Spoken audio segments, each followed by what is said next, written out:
Want to get to the bottom of this, because I'm sure you've seen notes about this if you're paying attention in sports. Attorneys representing superstar Zion Williamson's former marketing representative and her company have asked the Pelican star to admit that his mother and his stepfather demanded and received money and gifts from Duke, from Nike, and from Adidas. The filing is part of a legal battle between Williamson and the president of a sports marketing firm called Prime Sports Marketing. Here's what we can tell you about this deal. Back in June, Zion sued a woman named Gina Ford in an attempt to terminate his marketing deal with her company.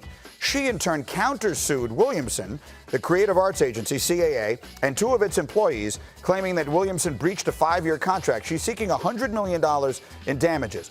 I want you to hear the thoughts yesterday from highly questionable and Bomani Jones, who was asked about the allegations against Zion. This is what he said. I do find it interesting, though, that, yes, generally speaking, we are numb about the idea of college players getting paid. However, are you telling me that if this were John Calipari involved in this same situation, that we would be here talking about just across the board, oh, man, this doesn't really matter? No, it wouldn't be all these guys get paid. It will be we knew John Calipari paid players. That's the way we do it. I do find it interesting that once it gets to Duke, right? When Duke decided they wanted to do one-and-done players, it was a change in the times. And it wasn't about distorting what basketball was. This is just what it is now. And so if people were to find out this happened with Duke, they would just say, oh, well, I guess this is what it is now. I was watching that. I thought it was fascinating. And obviously, when you involve Duke in this kind of a conversation, it's going to raise the level of the conversation. So we called up our legal analyst, Ryan Smith, and delighted that he could get up with us early here, Ryan. So I've read everything I can get my hands on about this and still find it confusing. What can you tell the audience about the circumstances of these lawsuits and what they mean? Well, Greeny, I think what they're trying to do here on the other side of Zion is back him into a legal corner. I'm not sure it's going to work, though. This is essentially a request for admissions. It's like as if the parties come together in discovery and one side says, look, we just want to get to the truth of some things to try to streamline this if it becomes a trial. So admit to these things and we'll move forward. But what they're trying to do here is essentially say, we believe Zion took an improper benefit. And let's say he did for the sake of argument. There's no proof out there of that. If he did, he would do this under oath. He would answer these questions under oath. If he took that benefit and said yes, they have a good case in their lawsuit. If he took that benefit and said no, then he's essentially lying under oath and he could be subject to perjury charges. So that's essentially what this is. They're trying to get him to admit something to either help their lawsuit or catch him in a lie if he admits to something that he actually took. So I guess what most sports fans, I think, want me to ask you now is, what are the circumstances under which Zion Williamson winds up in a court of law having to testify under oath as to whether or not he took money to go to Duke?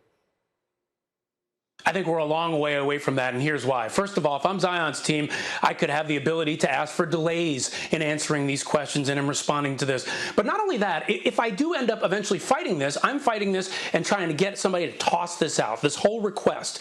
And my argument is essentially this. Hey, how is this relevant to what's happening here? You're saying Zion breached a contract. I'm saying he didn't, his legal team. So taking the improper benefits is not really about getting to the truth of something. You're really trying to create scandal, trying to embarrass my client. And really, that's not what this is supposed to be all about.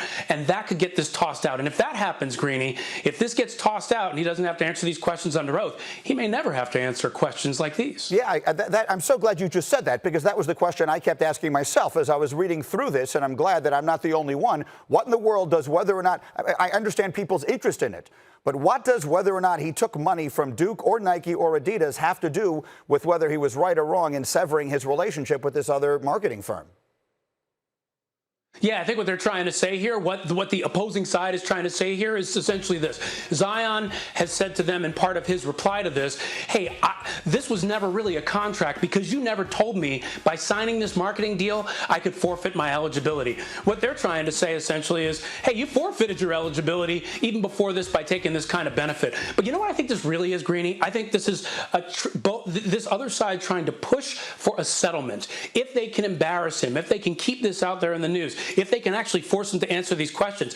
Maybe before that, they come to some sort of settlement and end up getting a big payoff. So we'll have to see how this plays out, but I would not be surprised if this eventually settled. Okay, so the chances then that Zion winds up having to answer these questions under oath seems unlikely, which is what I expected you to say when we first brought you in. Ryan, I can't tell you how much we appreciate you jumping in here on short notice to answer these questions. Thank you, my man.